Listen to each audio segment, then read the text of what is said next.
Testing 1 2 3. Testing 1 2 3. This is Radio Free Mormon on the air, broadcasting behind enemy lines. Tonight's episode: MTC sex scandal investigation update.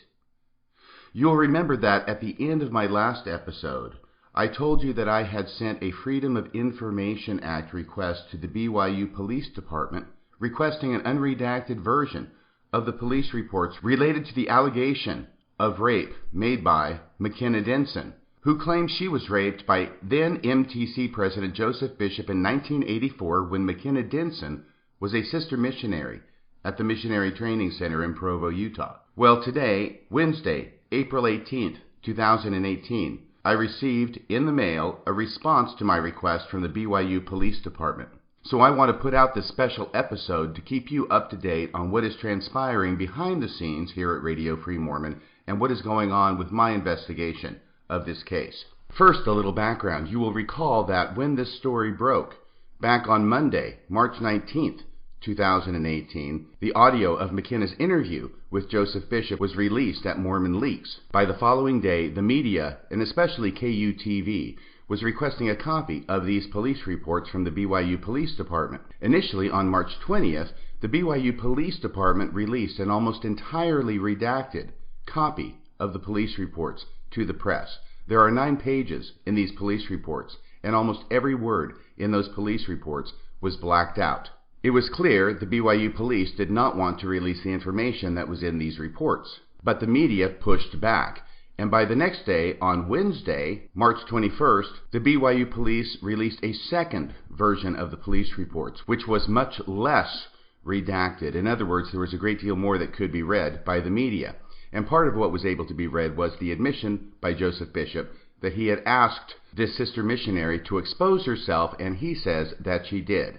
I went over the contents of these police reports in part 1 of my sex scandal episode. The problem with the second version of police reports is that there remain significant amounts of material that is still redacted, that cannot be read, that is still blacked out. And my thought at the time was, well, if the police department still doesn't want certain information to be able to be read in these police reports, this must be the stuff that they really, really don't want people to know about.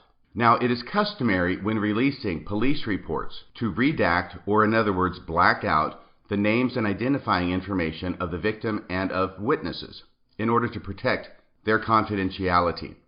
And those types of redactions remain in the police report. But there are still entire sentences and lines that are redacted in the police report. In other words, there remains in the police report sections that are redacted above and beyond what is necessary to protect the names and identifying information of the victims and the witnesses. These police reports in their redacted form are available online through KUTV, who posted them online after they received them. And I want to briefly describe these police reports to you so that if you cannot or have not access them online to see a copy of them for yourselves, that you will have some better idea as to what they look like and what they contain.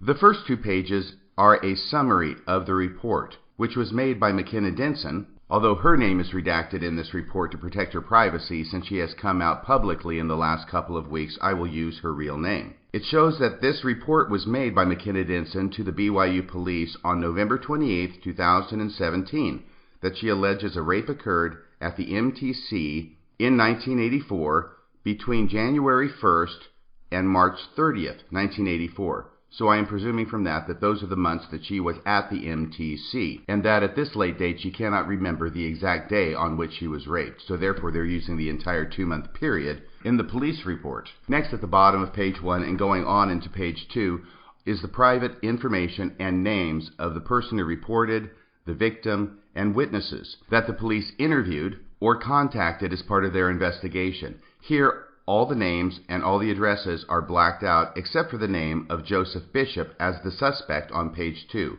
And even there, his date of birth and address is blacked out. All of that's proper, all of that's commonplace, all of that's ordinary when we see these types of reports received from investigative agencies pursuant to a public disclosure request. Page 3 is very brief. It has 1 paragraph at the top. It states narrative. Delayed report of sexual assault on MTC property. Case closed due to statute of limitations. Page 4 is almost as brief. It says supplemental narrative. On 11/28/17, blank, that would be McKenna Denson, and when I say blank, I'm going to be referring to blacked out portions of the police report. On 11/28/17, blank, McKenna Denson, made contact with BYU Police Department to report a sexual assault that had occurred on MTC property in 1984. The case is currently under investigation. Then another line that says 12/23/17, case closed due to statute of limitations.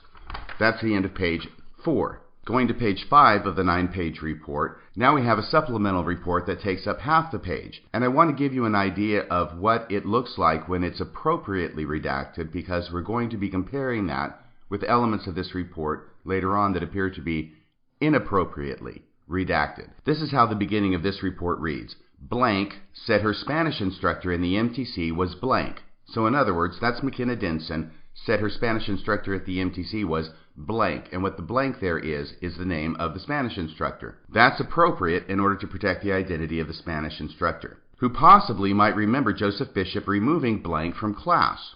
I located blank who lives in blank. I called blank on 12/7/2017 and we talked over the phone. I asked blank if she taught Spanish at the MTC in 1984. Blank replied she did.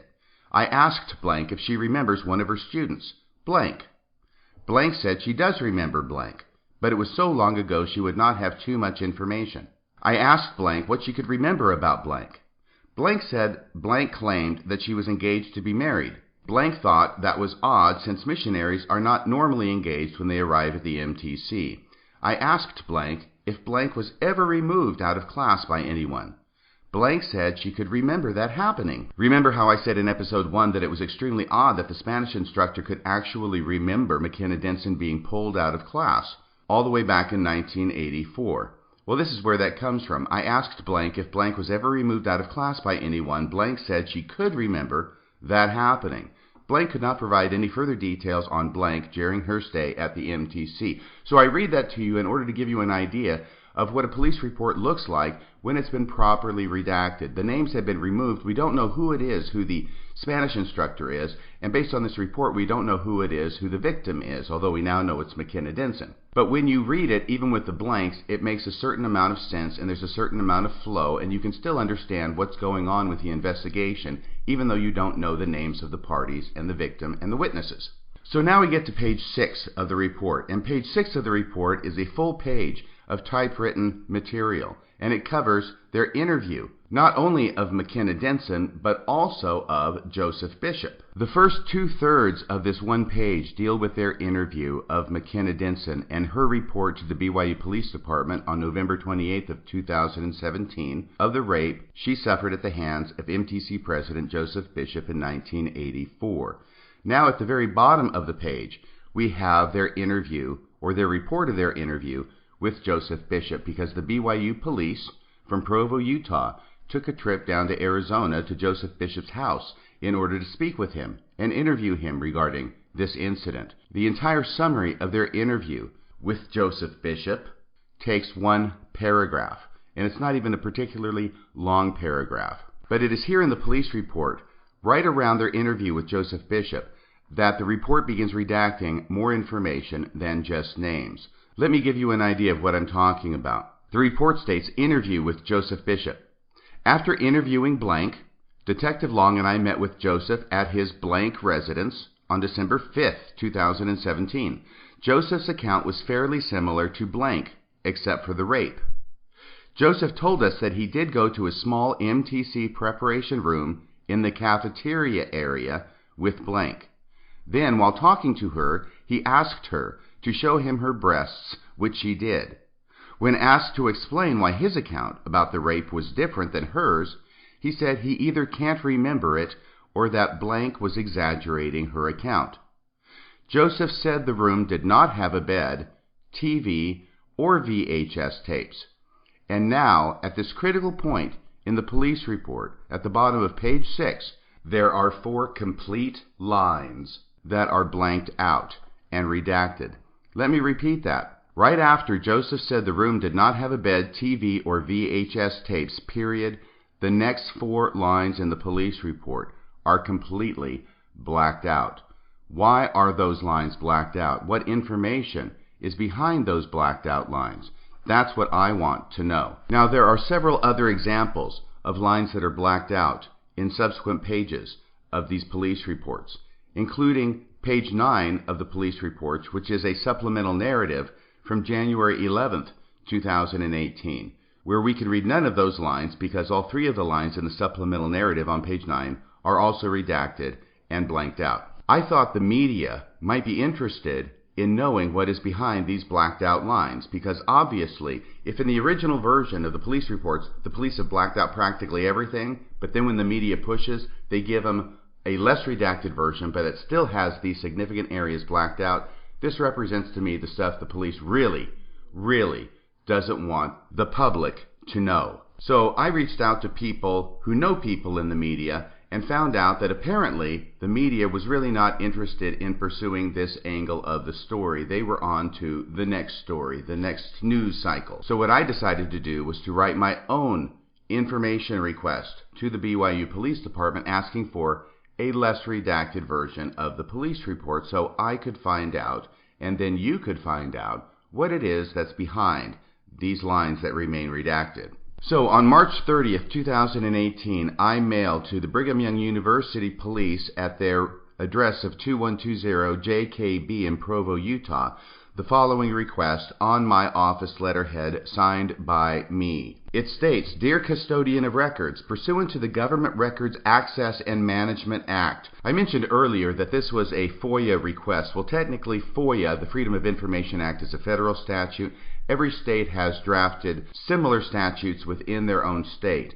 In Utah, the statute, which is the Freedom of Information Act corollary in Utah, is called the Government Records Access and Management Act. It is abbreviated as GRAMA, G-R-A-M-A. So having explained that, the letter goes on. Pursuant to the Government Records Access and Management Act, I am requesting any and all records relating to Incident Report 17BY05023 relating to your investigation of Joseph Bishop in November and December of 2017. Specifically, there remain redacted portions of 4 lines at the bottom of page 6 and 2 redacted lines a paragraph above that I am requesting not be redacted in the copy you send me. There are similar redactions of entire sentences on page 7 and also page 9 of the report. Copies of these pages are enclosed for your reference. To be clear, I am requesting a copy of these police reports with these sentences unredacted. Thank you in advance for your cooperation with this request. Sincerely, Radio Free Mormon. Now there, of course, I signed my real name, but for purposes of this podcast, I'll just refer to it as Radio Free Mormon. I'll do a little redacting of my own. As I say, that letter was sent March 30th, 2018 to the BYU Police Department. It was after I sent that letter that I came to understand that the interviews that the BYU Police conducted of both McKenna Denson and Joseph Bishop were audio recorded. Because of that, I sent a second letter to the BYU Police Custodian of Records, this one dated April 3rd, 2018, to request the audio recordings of the interviews. This one states, "Dear Custodian of Records, pursuant to the Government Records Access and Management Act, I am requesting any and all records relating to Incident Report 17BY05023 relating to your investigation of Joseph Bishop in November and December of 2017. This specifically includes, but is not limited to, any and all audio recordings of interviews done as part of this investigation. This GRAMA request supplements the GRAMA request I mailed to you last week. Thank you in advance for your cooperation with this request. Sincerely, Radio Free Mormon." So I sent 2 letters to the Custodian of Records with the BYU Police Department, one dated March 30th in which I requested an unredacted copy of the police reports, and a second letter on April 3rd, 2018 in which I requested specifically the audio recordings of the interviews conducted by the BYU Police. And as I say, I received a response to my requests from the BYU Police Department today, Wednesday, April 18th, 2018. I first want to describe the appearance of this one-page letter from the BYU Police Department. It has no letterhead. It has no signature. There is a name typed as to the person who is responding. That's Lieutenant Stephen Messick, M-E-S-S-I-C-K, of the Brigham Young University Police. But as I say, it is not signed and there is no letterhead. This is what it states: April 10th, 2018. Here is what the letter states. April 10th, 2018. Mr. Radio Free Mormon, I have no record of you having previously requested the information attached to your request. Here is the information that is being released on this case. A less redacted report will not be issued. It then states, notice of appeal. You have the right to appeal this denial to the Chief Administrative Officer. Please direct your appeal to Chief Larry A. Stott, S-T-O-T-T, University Police, 2120 JKB, Brigham Young University, Provo, Utah, 84602. Best regards, Lieutenant Stephen Messick, Brigham Young University Police. And then it has Lieutenant Messick's email address. But as I say, it is not signed, nor is there a letterhead. Now, this is problematic. First off, what they're telling me is, screw you. We're not going to give you a copy of the police reports that is less redacted than the second one that we already gave to the media back in March. And then Stephen Messick provides me the copy of the 9-page police report, which is redacted exactly the same way as it was previously. This notice of denial from the BYU Police Department is notable for two additional reasons, other than merely the fact that there's no letterhead and no signature. It is notable because in two ways it violates the provisions of the Grama statute. The Grama statute says in the first case that the notice of denial, which is what this is, has to tell me not only that I have the right to appeal and who to appeal to, but also that I have 30 days in which to file my appeal. The 30-day timeline is missing from this letter. The second thing it's missing, which is much more important, is the reason why it is that Lieutenant Stephen Messick is refusing my request to have a less redacted version of the police reports. The statute requires that a notice of denial state why it is that the information sought is not being provided, and then link that reason to a controlling law or statute. So in other words, the Grama statute favors release of public information, which is what this police report is. There are, however, certain exceptions and certain things that do not have to be released by the police department when such a request is made.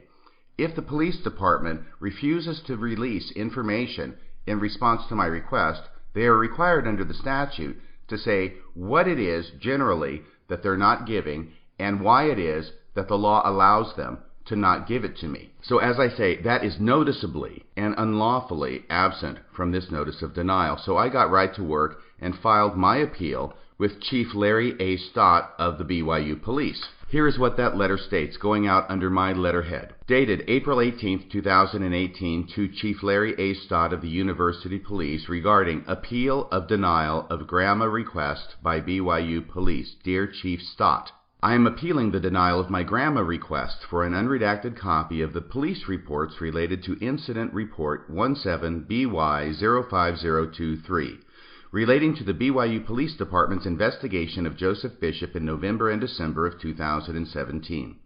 I made my Grama request by letter dated March 30th, 2018, a copy of which is enclosed. In it, I specifically request an unredacted copy of the police reports.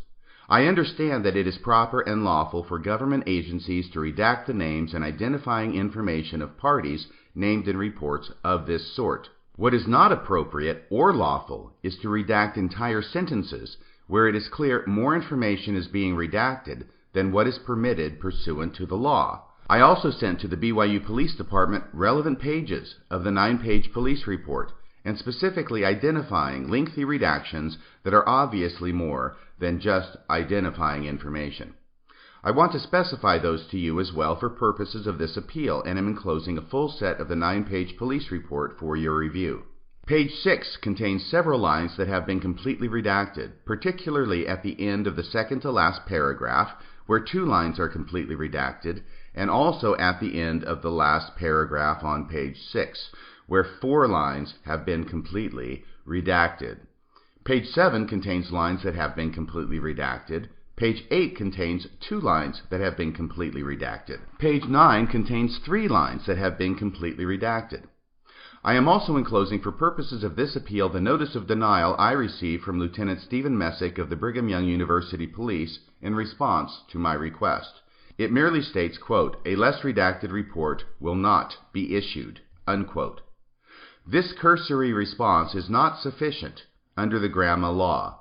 In the first place, Gramma 63G-2-205 sub 2 sub B requires the notice of denial to contain, quote, citations to the provisions of this chapter, court rule, or order, another state statute, federal statute, or federal regulation that exempt the record or portions of the record from disclosure, period, end of quote. In short, the notice of denial must contain a legally cognizable reason to support the denial. There is no such explanation contained in Lieutenant Messick's notice of denial. In the second place, Gramma 63G-2-205 sub 2 sub C requires the notice of denial to contain, quote, the time limits for filing an appeal, period, end of quote. This also is not contained in the notice of denial. In conclusion, I am appealing the notice of denial of my public records request for the above reasons.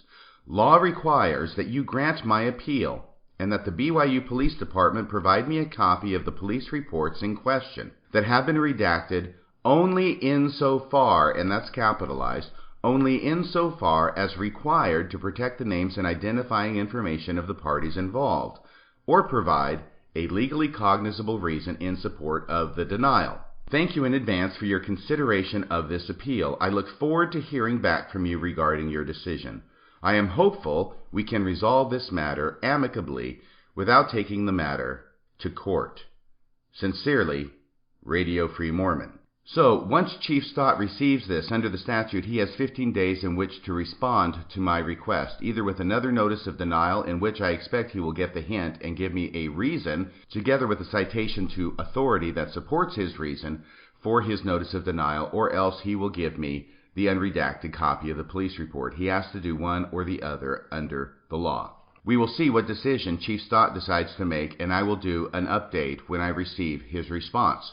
The other thing I want to mention is that you will recall I sent 2 letters initially to the BYU Police. The first for an unredacted copy of the police reports, the second for the audio recordings. I only got this one letter from Lieutenant Messick in response to both of my requests. I wanted to make clear to Lieutenant Messick that he had not yet responded to my second request for audio recordings, so I sent him a letter today, April 18th, 2018, specifically reiterating that request. Dear Custodian of Records, I am in receipt of your denial of my Gramma request for the police reports regarding Incident Report 17BY05023 relating to your investigation of Joseph Bishop in November and December of 2017. I have already initiated appeal of that notice of denial. I write again to make it clear that by separate letter, I also made a Gramma request for any and all audio recordings, that's bold-faced, any and all audio recordings, of interviews conducted pursuant to the above referenced investigation. I have not received your response to that specific Gramma request. That's also bolded in the letter. I just want to make sure it is clear these are 2 separate Gramma requests I have made relating to the same investigation, and that I have not received a response from you related to the request for audio recordings. Thank you in advance for your cooperation with this request. Sincerely, Radio Free Mormon. So what is going on here at Radio Free Mormon is that I have followed up on my request for the audio recordings with the records custodian, and at the same time I have already initiated the appeal of the notice of denial to my request for an unredacted copy of the police reports, and that appeal has been made to Chief Stott of the BYU Police. He is the person who is designated as the person to whom this appeal must be taken. The law requires that the police respond to my requests and my notice of appeal. When I receive those responses, I will update you accordingly. That's about all for tonight. Until next time, this is Radio Free Mormon, signing off the air.